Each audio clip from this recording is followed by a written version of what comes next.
Hello, this video is here to instruct you on how to load your punch pin into our Power Puncher tool.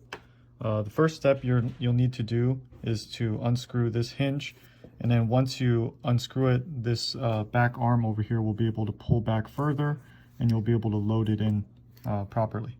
Okay, without further ado, I'm going to operate this with one hand, so please bear with me. Okay, so we take out the screw, the pin, and we're going to open this up. Now this arm is going to lower down, and that allows you to have some clearance space right here. So you see that round chamber right there? That's where we're going to slide our pin into, and the back of the head is supposed to fit into that little T-fitting here.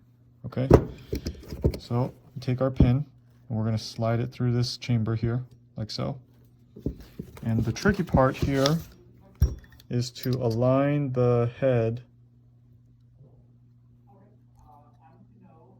Align the head. Okay, there, it's aligned.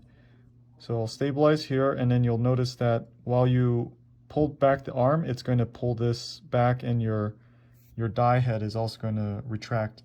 But before we do that, we of course have to put in the pin here, this screw. Otherwise, this arm, when you pull the handle back, pull it back, this is just going to lower down instead of rotate back like this. So this thread is very important. Okay, and that's it.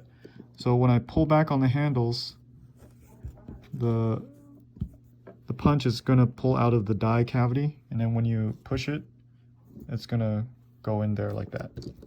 Thank you for watching this video. I hope it's been very informative.